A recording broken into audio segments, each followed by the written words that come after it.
Vamos a comenzar con realmente la exposición que ha dado lugar a estas jornadas. Y tenemos el placer de tener aquí a José Luis Rus, que ha sido el comisario del Greco is Different. Bueno, José Luis es graduado en Conservación y Restauración de Bienes Culturales por la Universidad de la Bellísima Granada. Colgó el bisturí en 2017 para emprender el estudio de la oposición a técnico auxiliar de museos estatales, con mucho éxito, por lo que estamos viendo, y en 2022 se incorpora su primer destino profesional en el Museo del Greco, como en noviembre, recuerdo. Bueno, en el Museo del Greco su labor es la difusión del patrimonio cultural en todos los sentidos. Como les he dicho, el museo es pequeño y somos poco personal, pero muy capacitado. Entonces, hacen de todo y... ¿Ahora? ¿Ahora? Bueno, entonces, José Luis, con motivo del 60º aniversario de la formación de equipo Crónica, que fue en 1964, como saben, pues ha asumido este primer rol y, bueno, pues presentó esta exposición con una selección de piezas muy acertadas, como verán, y vamos a ir viendo a través de su ponencia cómo es la exposición, que luego recuerdo que igual sí que se puede ir a visitar, ¿no? Dijimos que no la conozcan. Vale. Bueno, sobre todo el enfoque de esta exposición, como es lógico y necesario, pues es el equipo Crónica y su relación con el Greco. Nos hemos centrado, aunque hay algunas obras que tienen relación con otros autores, además del Greco, pero sobre todo ha sido esa visión del Greco por parte del equipo Crónica, con todos los objetivos que ahora nos contarás y la finalidad que ellos tenían dentro de su estilo artístico y de sus concepciones, no solo artísticas, sino sociales e ideológicas. Bueno, pues cuando quieras, José Luis, muchas gracias. Buenos días. ¿Se me oye? Sí. Buenos días. Muchas gracias, Rosa, así como a todos los asistentes a esta jornada científica. Asimismo, como coordinador de las mismas, no me querría olvidar de la labor de la Universidad de Grenoble-Alpes y del Instituto Valenciano de Arte Moderno para hacer posible este ciclo de conferencias, gracias concretamente a través del trabajo de las otras dos coordinadoras del mismo, Marion Lecoq Carrasco y Teresa Millet Sancho, respectivamente. Muchas gracias por vuestro trabajo y empeño. Y por último, pero no menos importante, muchas gracias a la Real Fundación de Toledo por cedernos su espacio tan generosamente como siempre hace, y a la Asociación de Amigos del Museo del Greco, Círculo Greco, por apoyarnos siempre en todas nuestras grandes empresas.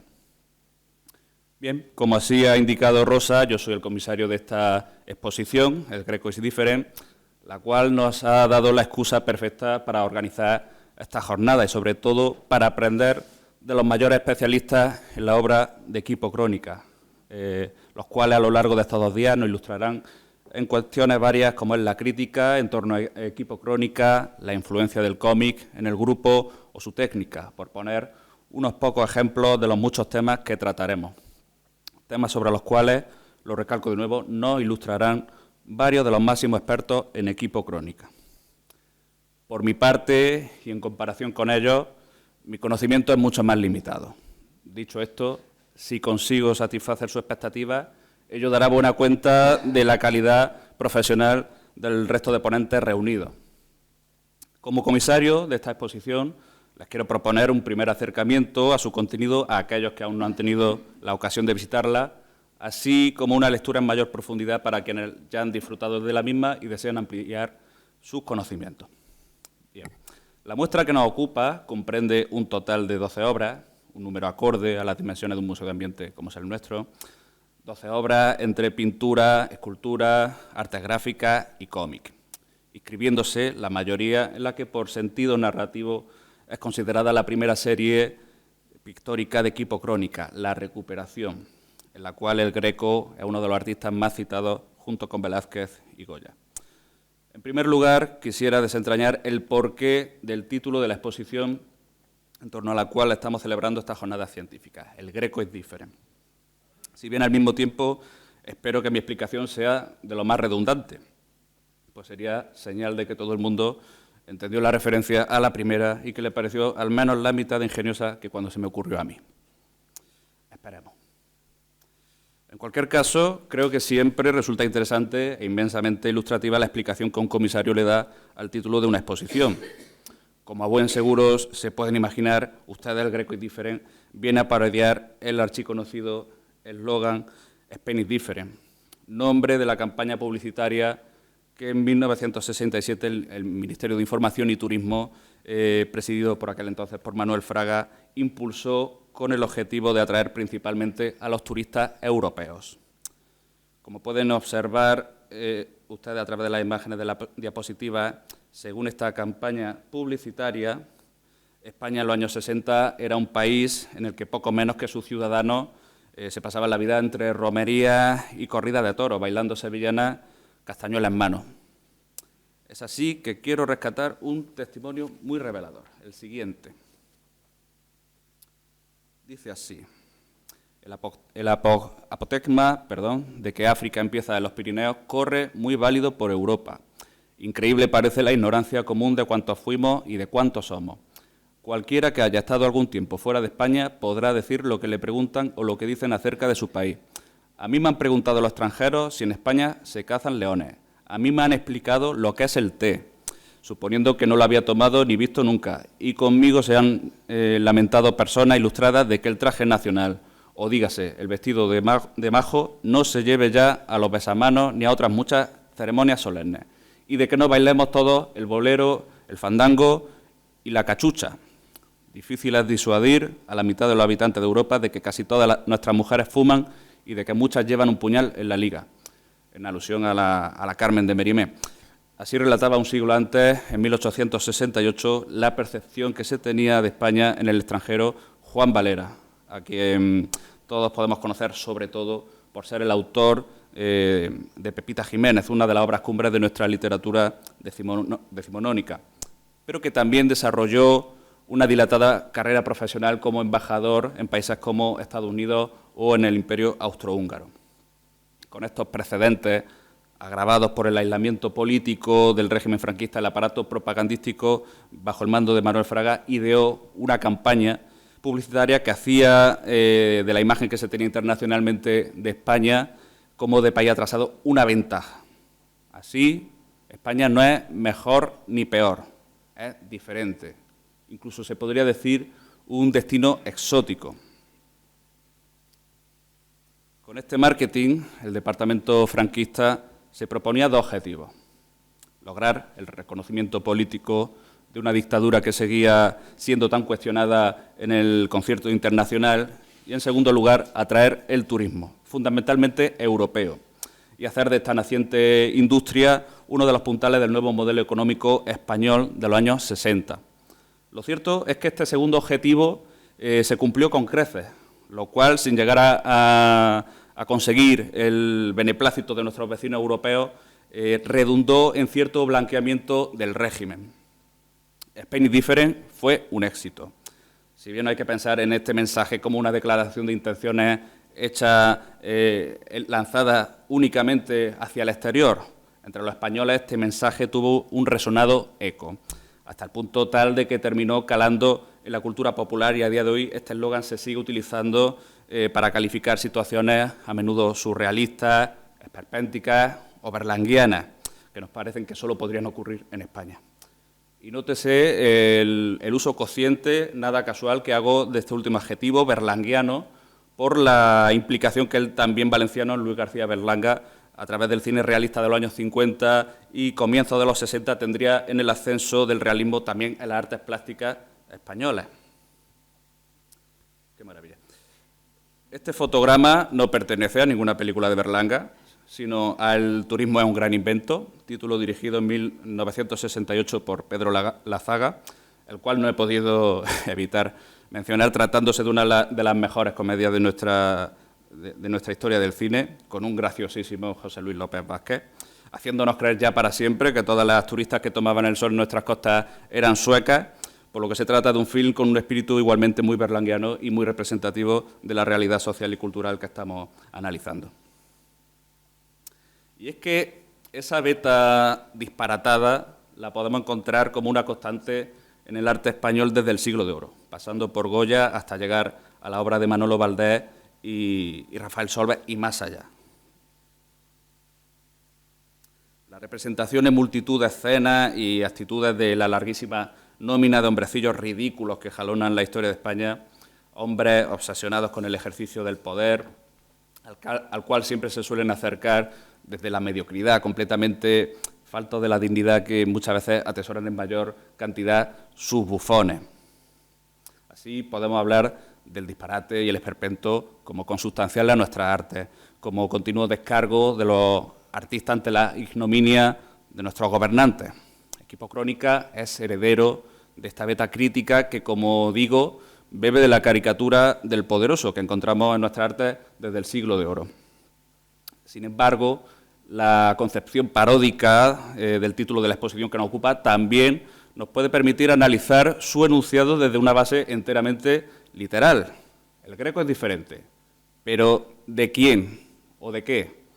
Si comenzamos analizando de qué se diferencia el Greco, podremos llegar rápidamente a la conclusión de que el maestro cretense es diferente en el sentido de ser único, en el sentido de juicio al que cualquier espectador puede llegar de manera muy sencilla, muy fácil, enfrentándose a su obra respecto de la de sus contemporáneos. Pero no es esa la cuestión a la que quiero ir a parar. Como bien saben ustedes, el Greco fue un artista que fue recuperado del ostracismo a mediados del siglo XIX. Sin embargo, esta recuperación se dio mayormente desde una dimensión netamente artística, desde la cual se reivindicó la modernidad de su pintura, su calidad e increíble valor artístico.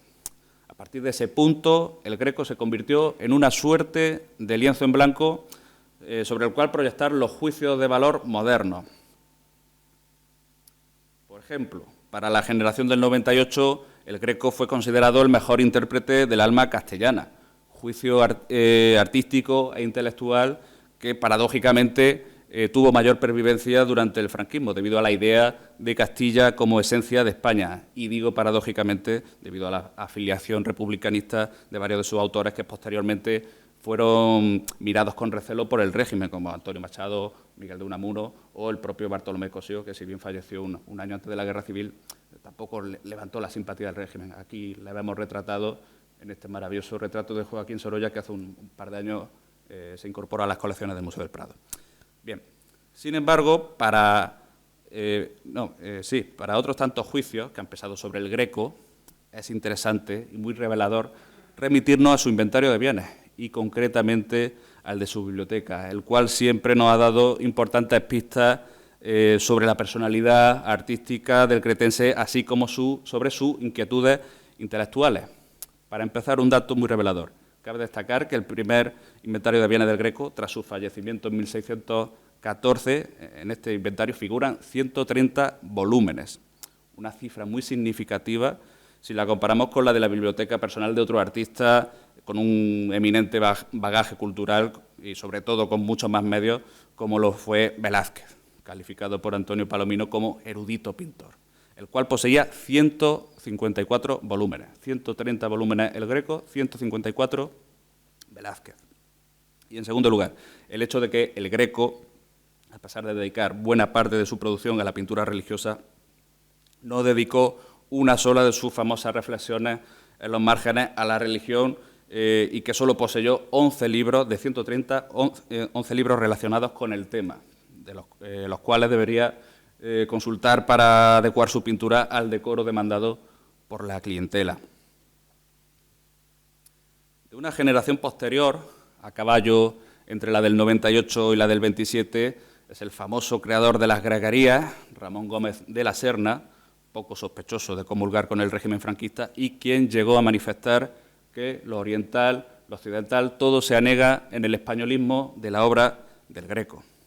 Encontramos así que la cuestión del Greco y su vinculación con los valores tenidos pretendidamente como patrios por el régimen franquista, ni siquiera sería del todo original, si bien la encontramos en diversas películas de la época que debían contar con el beneplácito de la censura y que, por tanto, se acomodaban a un discurso oficialista. Al mismo tiempo, el Greco es diferente por la influencia que este jugó sobre Equipo Crónica, que es lo que nos ocupa especialmente aquí. Y esta influencia se da especialmente y particularmente a partir de 1968, la cual se ve reflejada a través de la omnipresencia que el maestro cretense tiene en el imaginario artístico de Manolo Valdés y Rafael Solves por estos años, ocupando todo tipo de soporte. Obras realizadas con un sentido más finalista en sí mismo, como es el caso de Barroco Español o el Happening del Conde de Orgaz, que podemos ver aquí, cartelería con la cual difundir sus exposiciones individuales, como es el caso de la que se celebró en la Galería Librería Cultart de Madrid en 1969, la primera exposición que el Grupo Valenciano celebró a título individual en la capital de España, o la cubierta del catálogo de la exposición celebrada en la Galería Lagrifoglio de Milán en 1968. Y es que, en contraposición a otros artistas tan citados como el Greco en la primera serie artística de Equipo Crónica, como Velázquez y Goya, sobre todo, o Zurbarán y Rivera, en menor medida, el pintor Candiota aporta una cualidad que no encontramos en el resto de maestros del siglo de oro y demás contemporáneos: la capacidad de copiarse a sí mismo, es decir, el empleo de distintos personajes en distintos cuadros sobre los cuales no realiza ninguna o prácticamente ninguna variación. En este aspecto me encanta la expresión con que define este recurso el cineasta Sergei Eisenstein: figuras recortadas. Podemos contemplar esta cualidad compositiva, por ejemplo, en las dos versiones de la oración del Huerto. Entiéndase que cuando digo dos versiones de este tema, lo hago desde su concepción compositiva, es decir, vertical y horizontal. Obviamente son más las versiones del Greco que hizo de la oración del Huerto, que son unas 13 en total, si no recuerdo mal, y si no, que un compañero me corrija. ¿De acuerdo? La variante vertical aquí merece especial consideración por el grupo de discípulos dormidos en el primer plano, que serían San Pedro, San Juan y Santiago, desmesuradamente grandes, que ocupan toda la mitad inferior del cuadro, como podemos ver. Por ejemplo, en la oración del Huerto, que se encuentra en la iglesia de Santa María la Mayor de Andújar. Una obra que quizás a muchos de ustedes les pueda sonar, ya que fue prestada hace un año al Museo del Greco. ¿De acuerdo? Bien, al transponer esta escena en una tela de otro formato y con proporciones claramente diferentes, sería imposible conservar esta composición. Por tanto, ¿qué hace entonces el Greco? Pues lo que hace es elevar un poco el ángel que ofrece el cáliz a Cristo y dentro de la nube que lo transporta inscribe de una manera reducida y con veladuras semitransparentes una reproducción exacta del grupo de apóstoles dormidos que ocupaba por completo la mitad inferior del cuadro vertical. Con esta operación el Greco no modifica en absoluto el aspecto del conjunto, ni tampoco cambia la actitud de las posiciones o los corzos de la figura, reduciendo simplemente el tamaño del grupo. Este es el caso, por ejemplo, de la pintura conservada en la National Gallery de Londres. De la etapa de vejez del Greco tenemos otro notable ejemplo de estas figuras recortadas y transportadas en su última réplica de la expulsión de los mercaderes situada en la iglesia de San Ginés, en Madrid. Es evidente cómo el Greco ha copiado la misma composición que empleó en sus réplicas anteriores de este tema, pero sin embargo la tela tiene otro formato, un formato cuadrado. Si comparamos la pintura de San Ginés con una versión no mucho más anterior, como es la de la National Gallery de Londres, pintada una década atrás, podemos observar cómo el grupo principal de la composición no es suficiente para ocupar todo el espacio de la pintura madrileña. A la izquierda del cuadro el lienzo ha resultado demasiado grande. Es como si la masa apretada de mercaderes que se encuentran en fuga se detuviera en seco. Por lo tanto, para ocupar este espacio, el cual estaba totalmente vacío, el Greco decide pintar, como podemos ver aquí, una mujer y un niño. La mujer es una figura recortada del bautismo de Cristo, del Hospital de Tavera de Toledo o de la crucifixión del Museo del Prado. En estos dos cuadros el personaje es un ángel con alas, mientras que en la visión del Apocalipsis, que se encuentra en el Museo Metropolitano de Arte de Nueva York, es el mismísimo apóstol San Juan Evangelista. El niño seguramente está copiado de un estudio que el Greco habría guardado. Se encuentra en la Sagrada Familia, Santa Ana y San Juanito del Prado, en la cual se representa a San Juan Niño. El mercader que recoge sus pertenencias tiradas al suelo por Cristo es también un viejo conocido, prácticamente muy similar al sayón que prepara los maderos de la cruz presente en el expolio de la Catedral de Toledo. En definitiva, ninguno de estos personajes ha sido pensado para este cuadro y, por tanto, no están en sus lugares originales. Ambos personajes, la mujer y el niño, son demasiado pequeños, sobre todo el niño, si se fijan bien, que no es ni la mitad de lo que debería ser. El niño aún podría parecer que huyera de los mercaderes o con ellos, pero el movimiento de la mujer directamente es que no tiene ningún sentido. Si lo analizamos bien, no tiene sentido. No debemos ver, sin embargo, esta cualidad del Greco como una vaguería o algo así, ni mucho menos. No, más bien es probable que nos encontremos ante una herramienta muy útil a la hora de afrontar un volumen de trabajo tal como era el del taller del cretense. Bien. A este respecto, ya que hemos mencionado a Eisenstein, he de decir que siempre resulta tremendamente interesante la aproximación que el director del acorazado Potemkin hizo a la obra del Greco, al cual consideraba poco menos que el padre o precursor del montaje cinematográfico.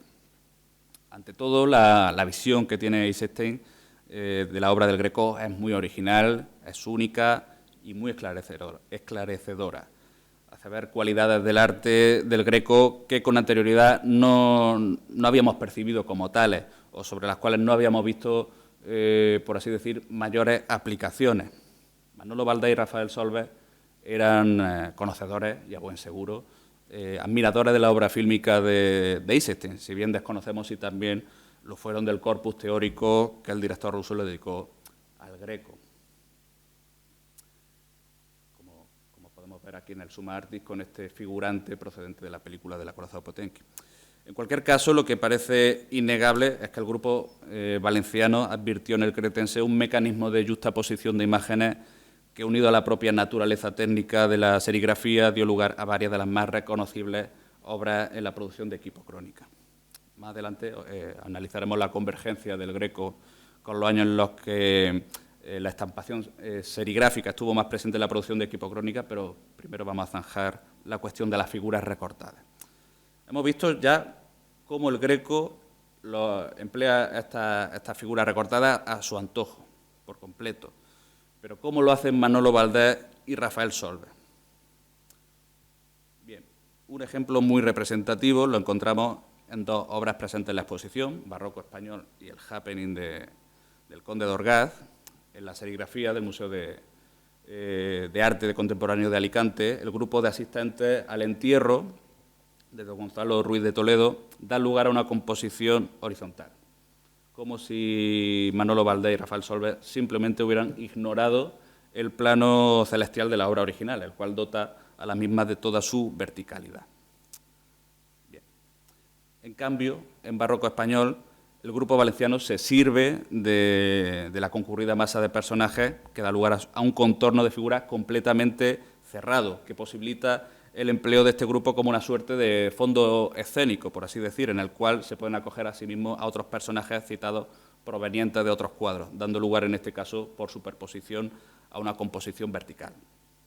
Asimismo, en el otro Barroco Español, existente en la obra de Equipo Crónica, encontramos en primer término de la composición un bodegón bastante similar al anterior, con otro famoso grupo de la historia de nuestra pintura que actúa de manera muy similar al del entierro del señor de Orgaz.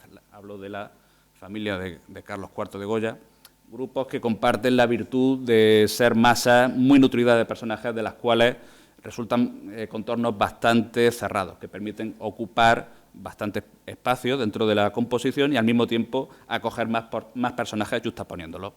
Y lo mismo ocurriría con las meninas de Velázquez, como podemos ver en la salita. Bien. Otras obras en las cuales podemos encontrar al famoso grupo de la iglesia de Santo Tomé son en Viva Castilla y Olé, obra que también podrán ustedes encontrar en la exposición, o en esta obra sin título de 1971. Nótese cómo este grupo siempre funciona como figurantes de fondo, debido a la propia técnica de transferencia de imágenes de equipo crónica, facilitando su labor el contorno tan cerrado de este tipo de grupos. Aunque cabe destacar que de manera individual los personajes que conforman el grupo también funcionan bastante bien, como hemos visto anteriormente en la cubierta de la exposición celebrada en la Galería Lagrifoglio de Milán. Otro de los temas en los cuales incide especialmente la exposición que nos ocupa, el Greco Indifferent, es la afinidad de la obra de equipo crónica por la del pintor Candiota, singularmente en 1968, cuando más presentes se encuentran los grandes personajes grequianos en la obra del grupo valenciano, obra de todo tipo, como he mencionado antes, artes gráficas realizadas con un sentido finalista y en soportes secundarios, tales como cartelería y otros. Bien. Antes de meternos en harina por completo, quiero analizar una breve sinopsis sobre la relación de equipo crónica con la estampación serigráfica. Muy breve, porque de la cuestión de la técnica ya nos hablará más detenidamente mañana Ricardo Marín. Bien, la relación de esta técnica con el colectivo valenciano comienza en 1965.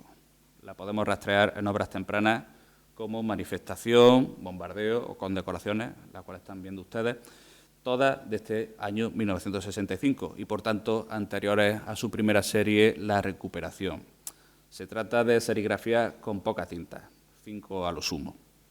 Un año más tarde, Equipo Crónica entró en contacto con José Manuel Llopis Dassí, gracias a Gabino Escribá, quienes eran socios del taller de estampación serigráfica ibero-suiza de Valencia. La estrecha colaboración de Equipo Crónica con Llopis, a quien podemos contar junto a Eusebio Sempere y Abel Martín como uno de los principales introductores de la serigrafía artística en España a mediados de los años 60, contribuyó a que la serigrafía fuera uno de los 3 principales medios de expresión por los que mayormente son conocidos Manolo Valdés y Rafael Solves como Equipo Crónica, al tiempo que contribuyó de manera capital a elevar y a consolidar la serigrafía como técnica artística y de calidad, como digo, en España.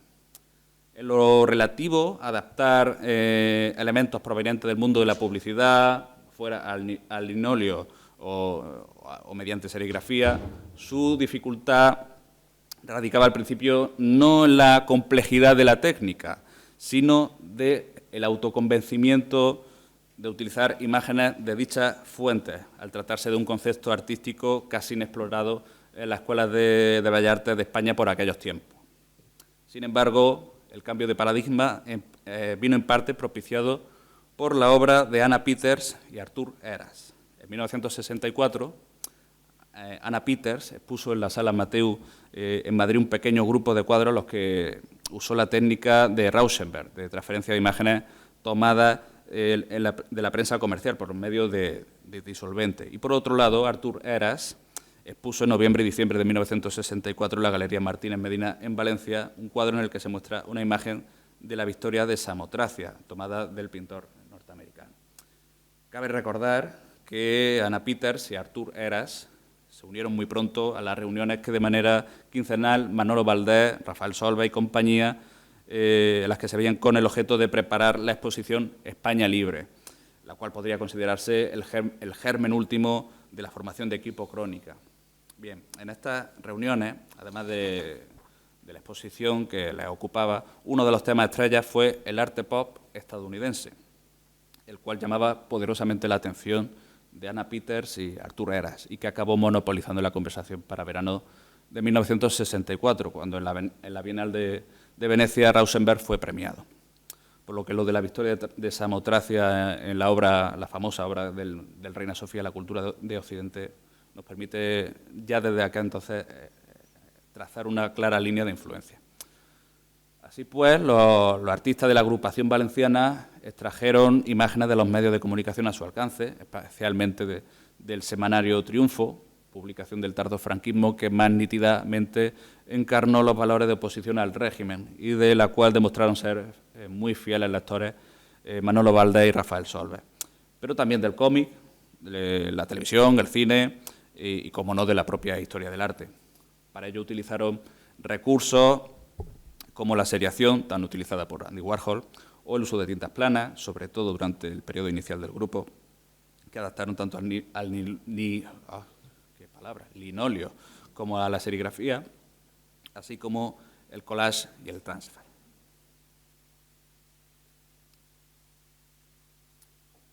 De manera paralela, a comienzos de 1965, los miembros de Estampa Popular de Valencia, actividad que Valdés y Solves simultaneaban con la de Equipo Crónica, empezaron a valorar que quizás la técnica del lino grabado que venían empleando en sus anteriores tiradas de estampas no fuera el medio más eficaz para llegar a un público amplio, por la propia capacidad de las tiradas y, consecuentemente, de abaratar sus precios.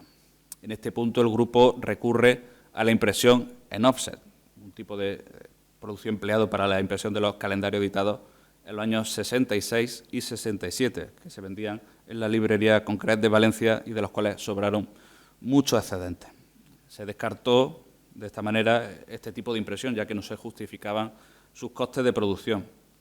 Pero, lejos de rendirse ante este revés, el grupo perseveró con la producción de un nuevo calendario, el de 1968, esta vez estampado en serigrafía y con un número de ejemplares menor. De este modo, la serigrafía aportaría el deseado equilibrio entre stock y volumen de ventas. Sin embargo, la edición de este calendario fue la última actividad de Estampa Popular de Valencia, ya que finalizó en 1968. No obstante, gracias a esta técnica, Valdés y Solves asimilaron una nueva serie de recursos estilísticos inherentes a la misma que continuaron empleando en su andadura como Equipo Crónica. Esto les permitió emplear una paleta de colores planos, saturados, brillantes y con cierta tendencia a la acidez tan sesentera, tan presente en el arte de los años 60. Un medio de expresión perfectamente afín al arte del Greco, debido a sus valoraciones tonales extremas y brillantes. Bien, por poner un ejemplo, digamos, conservador sobre esta cuestión, aquí tenemos al famoso Caballero de la Mano en el Pecho del Museo del Prado, que además está tan presente en la serie de la recuperación. Se trata de una obra, al igual que en el caso de multitud de retratos del maestro cretense, con una gama de tonos muy reducida, pero que, sin embargo, entre los cuales se da un contraste absoluto. Todo está muy marcado. Asimismo, la selección de colores, básicamente negros, blancos, grises, realza los tonos.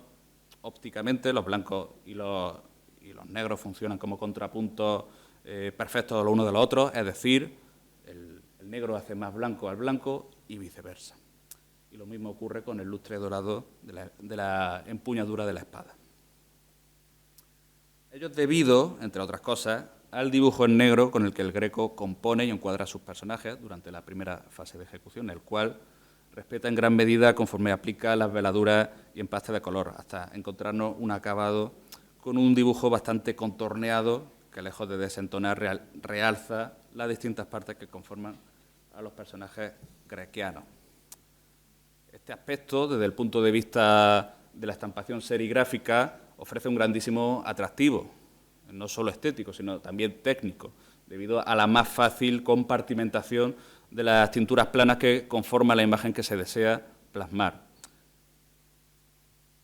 Y, finalmente, y en lo relativo a la carga visual de las imágenes citadas por Equipo Crónica, cabe analizar especialmente la serie La Recuperación, cuyo polisémico título constituye toda una declaración de intenciones por parte del grupo valenciano, sin embargo, inasequible para el aparato represor del régimen franquista, que era poco avezado a sutilezas intelectuales y demás juegos de palabras. Hablamos de un ejercicio a nivel artístico, político e intelectual de recuperación de los grandes hitos de la cultura de los siglos XVI y XVII, a través de los cuales el régimen se presentaba como, en palabras del historiador Valeriano Bozal, heredero de la España, de la Austria y de la tradición emanada del siglo de oro, y el general Franco, heredero de aquellos monarcas. En La Recuperación, Manolo Valdés y Rafael Solves se enfrentaban al complejo reto de recontextualizar las imágenes manipuladas en la citada campaña publicitaria Spaghetti Different, de un modo comprensible para el gran público. El principal problema, así, pues, radicaba en que dicho catálogo de imágenes pertenecía en su mayoría a las obras realizadas entre 3 y 4 siglos atrás, cuyos trasfondos socioculturales podrían resultar bastante inaccesibles para la incipiente sociedad española que en los años 60 empieza a participar de las prácticas de la sociedad de consumo. Debemos pensar que para el español promedio de esta década muchos elementos de representación del poder que vemos en la pintura de los siglos XVI y XVII podrían pasar desapercibidos como tales. Las poses, las actitudes, la indumentaria, la cultura material, etcétera. Por poner unos ejemplos, el vestir a la española de la corte de los Austrias, entendido como símbolo de riqueza debido al codiciado tinte negro dado por el palo de Campeche, un par de guantes en la mano quitados, bastones de mando, etcétera. Son detalles cuyos significados pueden resultar inasequibles para el gran público a la hora de enfrentarse a estas pinturas o que directamente pasan completamente desapercibidos. De este modo, la tarea de Equipo Crónica fue doble y, consecuentemente, la carga subversiva de la serie también, ya que al propio acto de recontextualizar las imágenes manipuladas por el régimen se sumaba la decodificación de la imagen del poder a través de figuras representativas del mismo en eras pasadas. El conde duque de Olivares, Felipe IV, las Meninas, etcétera. Todos ellos son personajes históricos que ya nunca podrán escapar a la dualidad por la cual también son retratos, en el sentido más estrictamente visual de la palabra. Por ejemplo, si no hablan del mencionado conde duque de Olivares que vemos en pantalla, muy probablemente nuestra mente se dirija de manera automática a este retrato tan célebre que se encuentra en el Museo del Prado. Es decir, nos encontramos ante unidades visuales cargadas de un significado fijo, de acuerdo, indisoluble, que perpetuado únicamente a nivel visual y más especialmente desde la irrupción de los medios de masa han terminado despojando al retrato de todo conocimiento profundo acerca del personaje histórico que se esconde tras este. Sin abandonar el ejemplo, si saliéramos a la calle a preguntar a los transeúntes, nos sorprenderíamos y probablemente no de manera grata si nos podrían indicar quién es este hombre. La mayoría de la gente no sabría contestar, sin embargo, a cuestiones tan elementales como en qué siglo vivió o de qué monarca fue válido, y menos personas aún sabrían decirnos unos o dos acontecimientos por los que este personaje pasó a la posteridad. En otras palabras, nos encontramos ante cáscaras vacías a las que, convenientemente manipuladas, podemos atribuirle el significado deseado. Los aparatos propagandísticos de los regímenes dictatoriales no solo trabajan en estos escenarios, sino que tratan de agrandarlos en beneficio de sus intereses políticos. El yermo que supone el campo de la ignorancia y la incultura es el más proclive para la manipulación. Comprendiendo este panorama, en sus composiciones Equipo Crónica descontextualiza sus imágenes citadas y las confronta con anacronismos que identifican a los personajes de la pintura del Siglo de Oro con el establishment franquista. Así encontramos al caballero de la mano en el pecho como un empleado público en su despacho, al conde duque de Olivares atendiendo a las preguntas de la prensa o cortando una cinta inaugural, a la infanta Margarita asistiendo a una recepción oficial, etcétera. Son las imágenes que vemos en el día a día en los medios de comunicación y que entroncan con nuestra actual percepción visual del poder. Y para finalizar esta cuestión, así como mi ponencia, quisiera rescatar unas palabras que considero que resumen perfectamente y de manera muy acertada esta cuestión por el profesor Jesús Ruiz Vago, quien, por cierto, mañana nos deleitará con una ponencia sobre la influencia del cómic en Equipo Crónica. Dice así: el españolismo de la dictadura o el relato de lo español construido por el franquismo, vertido de forma machacona a través de los medios de comunicación en el interior y hacia el exterior, tan estabilizado y asumido por la sociedad española, que las situaciones irónicas que aparecen en que aparecen los personajes del Siglo de Oro en los cuadros de estas series se hicieron muy evidentes y claras para cualquier tipo de público. Las citas de los personajes del Siglo de Oro ya aparecían en la obra de Equipo Crónica, desde el periodo 1964-1966, pero no la explotaron profusamente hasta finales de 1967 y 1968. La inteligencia y el tino de Equipo Crónica fue captar el deseo de cambio de las nuevas generaciones y devolvérselo al público en forma de imagen especular deformada. Muchas gracias.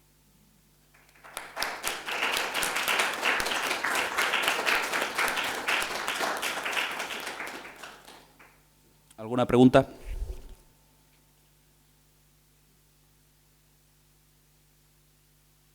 Una pregunta que no sea complicada, que pueda responder.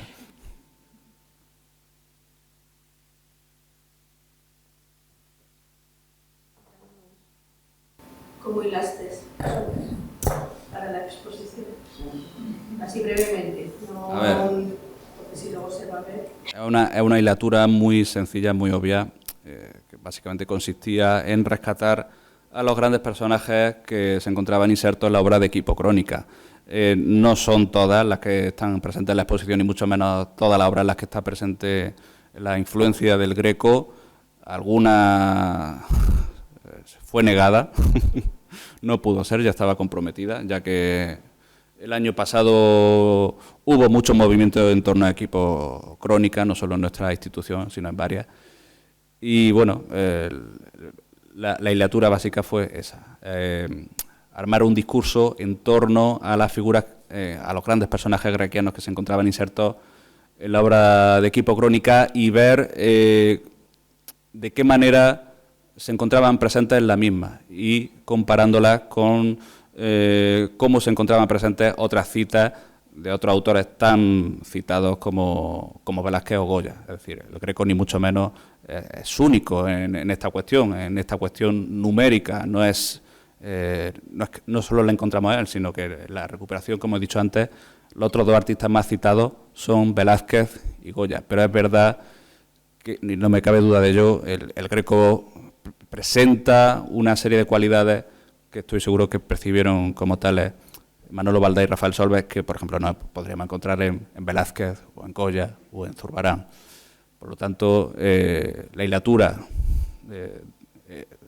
en un principio era sencilla, obvia, pero luego había que analizar en mayor profundidad qué le daba a Equipo Crónica el Greco que no se lo podían dar el resto de artistas presentes. Has hablado en la ponencia sobre técnicas de impresión, pero en la exposición también recoge la escultura. ¿Cuál es el paso a la escultura? Bien, la escultura que está presente en la exposición, El Caballero, es de 1981, el último año ya de trayectoria artística de Equipo Crónica debido al triste fallecimiento de Rafael Solves, y es una escultura realizada en poliéster. ¿Vale? Originalmente esta escultura, lo diré bien en el argot de Equipo Crónica, los múltiples, se venían fabricando desde sus primeros años, ¿de acuerdo? Y ellos lo conciben en parte como un homenaje a la tradición fallera de su tierra y para ello también trabajan en el material en que se trabaja en su tierra, el cartón piedra, pero con el paso de los años deciden darle un sentido más perdurable a la obra y cambian al poliéster, debido a eso. Y al principio, también importante mencionar cómo estos múltiples tenían un papel de escenografía en los montajes expositivos. Como por ejemplo esta mañana lo hablaba con Marión y con Teresa, los policías secretas que se encuentran, por ejemplo, en el Museo Nacional Centro de Arte Reina Sofía, como una mofa muy, muy, muy valiente hacia el régimen. Pero con el paso del año fue cambiando la percepción de este tipo de obra y también el material, precisamente para darle una mayor perdurabilidad.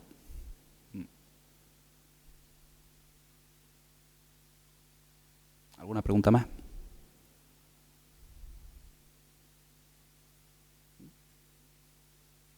Bien, pues muchas gracias.